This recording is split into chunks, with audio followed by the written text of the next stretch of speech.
Assalamualaikum warahmatullahi wabarakatuh. Salam sejahtera untuk kita semua.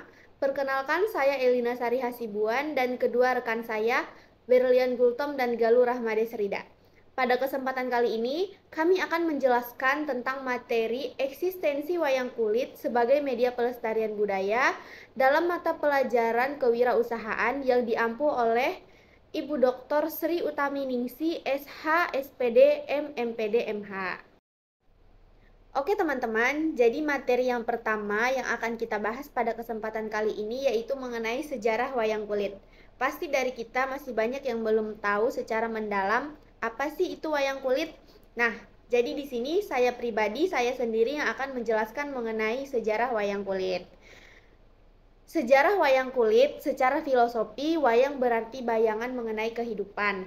Kata wayang berasal dari kata mahyang yang berarti menuju kepada roh dewa atau keilahian. Dalam sejarah mitologi, pertunjukan wayang kulit merupakan sisa-sisa upacara keagamaan orang Jawa kuno. Wayang kulit merupakan sebuah pertunjukan tradisional yang begitu populer di Indonesia dan sudah ada sejak zaman kerajaan Hindu-Buddha sekitar tahun 1500 sebelum Masehi. Nah, teman-teman, sejarah wayang kulit ini dibawa oleh para pedagang India ke Pulau Jawa. Awalnya dilakukan sebagai pertunjukan yang menceritakan tentang kisah-kisah mitologi Hindu seperti Ramayana dan Mahabharata. Jadi teman-teman, selain daripada pertunjukan, wayang kulit juga dijadikan sebagai media dakwah loh oleh Sunan Kalijaga, sehingga pada saat itu Sunan Kalijaga berhasil mengislamkan masyarakat Jawa yang dahulunya sangat kental dengan tradisi Hindu-Buddha. Selanjutnya kita masuk ke topik dalang. Kata dalang berasal dari bahasa Jawa kuno yang bermakna pemain boneka. Dalang dalam kerata basa diartikan pula sebagai ngundal piulang yang memberikan pencerahan kepada penontonnya. Untuk itu, seorang dalang harus mempunyai bekal keilmuan yang sangat banyak sehingga dalam membangun isi dan cerita bisa menyesuaikan dengan perkembangan zaman dan nilai-nilai kekinian. Selain itu, ada pula peranan dalang, yang dimana dalang memiliki beberapa fungsi dan peran penting dalam pertunjukan wayang. Di antaranya, pertama, sebagai narator, yang dimana dalang berperan sebagai narator yang menyampaikan cerita dan dialog antar tokoh wayang. Yang kedua, sebagai pemeran utama, yang dimana dalang juga sering berbagi sebagai tokoh utama dalam pertunjukan wayang. Yang ketiga, sebagai musikalisasi, yang dimana dalang memimpin alunan musik dan melakukan berbagai efek suara untuk menunjang atmosfer pertunjukan. Yang keempat, sebagai pencipta cerita, yang dimana dalang sering memiliki peran sebagai pencipta cerita dan penulis dalam naskah pertunjukan wayang tersebut. Yang kelima, sebagai penentu alur cerita, yang dimana dalang memiliki hak untuk memutuskan alur cerita dan memodifikasi naskah sesuai dengan kebutuhan. Yang terakhir, sebagai pemimpin pertunjukan, yang dimana dalang merupakan pemimpin pertunjukan dan memimpin semua elemen pertunjukan seperti tari, musik, dan para pemain wayang. Ki Dalang Piet Asmoro merupakan salah satu contoh dalang terkenal yang ada di Indonesia.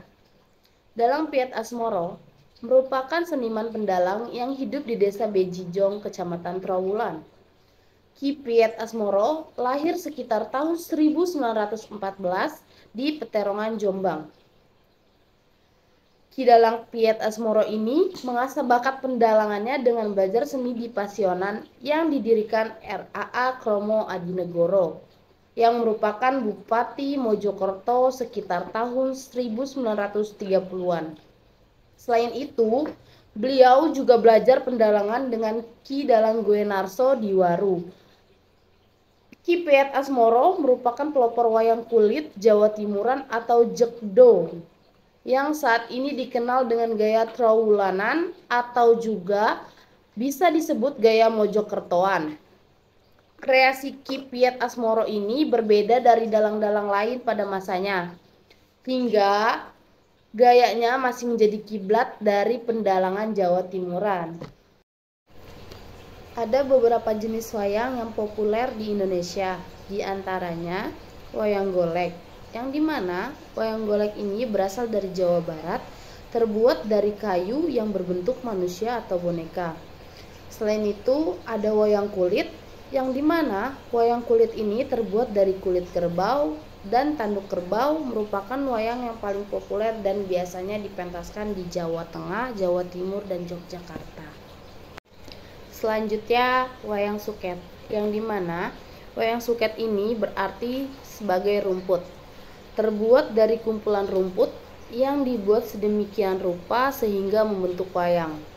Wayang suket ini berasal dari Purbalingga yang diperkenalkan oleh seniman Slamet Gundono. Ada pula wayang yang tidak kalah populer dari wayang-wayang yang telah tadi saya sampaikan, yaitu wayang wong. Di mana wayang wong ini merupakan wayang yang dimainkan dengan menggunakan orang sebagai tokoh dalam cerita wayang tersebut. Wayang wong ini diciptakan oleh Sri Susuhan Hamengkurat I pada tahun 1731 di Kerajaan Mataram. Wayang wong ini merupakan salah satu jenis kesenian tradisional di Indonesia. Wayang wong tidak dimainkan oleh dalang karena tokoh dalam wayang ini yaitu orang yang bisa bergerak dan berdialog sendiri. Untuk gunungan ini sendiri secara keseluruhan menggambarkan keadaan di dalam hutan belantara. Gunungan ditancapkan di tengah-tengah layar sebelum wayang dimainkan. Gunungan ini dipakai juga sebagai tanda akan bergantinya lakon atau tahapan cerita yang ada di pementasan wayang. Selain itu, gunungan bisa berperan multifungsi baik sebagai tanah, hutan, rimba, jalanan, dan sebagainya. Sang dalang berperan sebagai komunikator untuk memulai cerita setelah lakon selesai. Gunungan ditancapkan lagi di tengah-tengah layar untuk melambangkan bahwa cerita sudah paripurna atau selesai. Materi berikutnya yaitu jenis-jenis karakter wayang. Arjuna, di mana tokoh wayang Arjuna ini salah satu anggota Pandawa 5 dalam kisah Mahabharata. Sebuah kisah pewayangan, tokoh wayang Arjuna dalam Pandawala 5 disebut penengah atau penengah. Arjuna merupakan tokoh wayang yang memiliki watak cerdik, sopan, pandai, teliti, pendiam, dan bijaksana dalam melindungi yang lemah. Sosok Arjuna ini digambarkan sebagai pemimpin Kadipaten Madukara yang berada di wilayah Amakarta.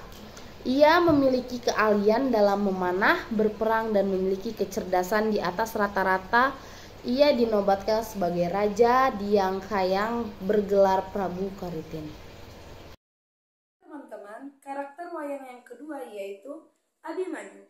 Abimanyu diucapkan Abimanyu adalah seorang tokoh dalam wiracarita Mahabharata.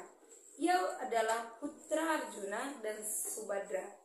Memiliki karakter baik dan bertanggung jawab. Berikutnya ada Anoman. Wayang Anoman ini berwujud kera putih yang mampu berbicara layaknya manusia dan perilakunya mirip dengan manusia yang mengerti adat istiadat. Anoman memiliki kemampuan berpindah tempat dengan cepat yang disebut dengan sepian. Oke, selanjutnya karakter wayang Antasena. Antasena adalah putra bungsu dari Bimasena atau Werkudara, yaitu Pandawa nomor 2. Ia lahir dari seorang ibu bernama Dewi Urang Ayu, putri Batara Baruna. Antasena digambarkan berwatak polos dan lugu, tetapi teguh dalam pendirian. Antasena adalah orang yang baik, blak-blakan, dan tidak suka berbasa-basi, dan ia juga memiliki sifat yang jujur.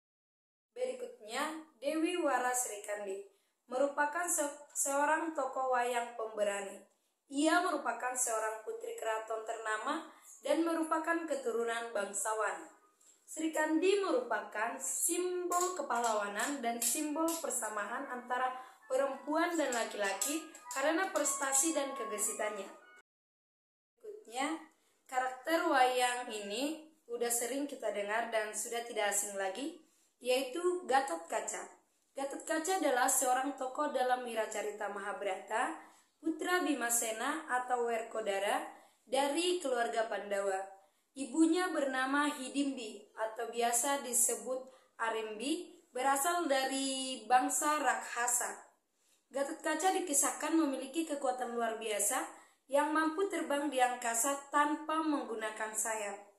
Gatot Kaca memiliki sifat pemberani dan tangguh dan juga bertanggung jawab. Karakter wayang selanjutnya yaitu Sang Hyang Batara Wisnu. Dalam pementasan wayang, Wisnu sering disebut dengan gelar Sang Hyang Batara Wisnu. Ia adalah salah satu dewa tersakti dalam cerita perwayangan. Wisnu adalah putra kelima Batara Guru dan Batari Uma. Ia merupakan putra yang paling sakti di antara semua putra Batara Guru.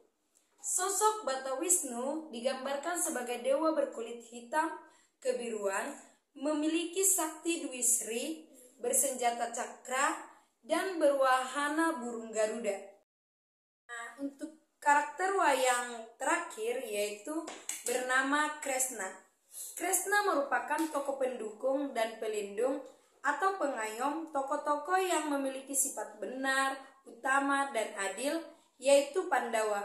Ia pun juga disebut sebagai tokoh penjaga dan pemelihara alam semesta dan telah dikenal oleh sebagian besar masyarakat Indonesia, terutama di Jawa. Prabu Kresna memiliki sifat jujur, konsisten, adil, juga bijaksana, patuh, dan komunikatif. Dan Kresna sering disebut sebagai lambang kesejahteraan umat manusia di alam semesta. Oke teman-teman, untuk slide berikutnya akan dipaparkan oleh rekan saya, Elina. Lanjut ke materi berikutnya yaitu mengenai keunikan wayang kulit. Pasti dari kita bertanya-tanya, apa sih keunikan dari wayang kulit? Jadi teman-teman, wayang kulit memiliki keunikan yang terletak pada kombinasi antara seni visual, musik, dan cerita. Dari kombinasi ini, wayang akan menghasilkan pengalaman yang sangat unik bagi para penonton karena memiliki alur cerita yang memukau yang dibawakan oleh seorang dalang yang mahir. Berikutnya nilai-nilai yang terkandung dalam kesenian wayang. Seni wayang mengandung banyak pelajaran yang dapat dipraktekkan dalam kehidupan sosial, budaya, serta spiritual masyarakat Indonesia. Di dalam wayang banyak mengandung nilai-nilai filosofi, yakni mengajak masyarakat untuk berbuat baik dan menghindari kejahatan. Wayang juga merupakan media penerangan, pendidikan, dakwah, hiburan, serta pemahaman filsafat. Teman-teman, adapun beberapa manfaat dari seni wayang kulit. Yang pertama yaitu mengajarkan nilai-nilai budaya pada generasi muda. Yang kedua, mengajarkan nilai-nilai moral dan etika yang dapat diterapkan dalam kehidupan sehari-hari. Adapun kesimpulan yang dapat diambil dari pembahasan mengenai wayang kulit, yaitu wayang kulit merupakan suatu budaya yang menjadi sarana untuk menghibur masyarakat. Simbol dalam pewayang dimaknai sebagai nilai luhur yang utuh yang harus disampaikan terus-menerus. Dalam seni wayang kulit, terdapat makna dan pesan spiritual yang dijelaskan melalui simbol pewayangan. Buat teman-teman semua yang ingin tahu lebih banyak tentang wayang atau ingin mengenal wayang lebih jauh lagi, yuk subscribe channel YouTube Uma Zaki Sulistian. Jangan lupa like dan komen serta share video sebanyak-banyaknya. Atau teman-teman sekalian juga bisa mengunjungi Instagram Rizky Sulistian 02. Terima kasih.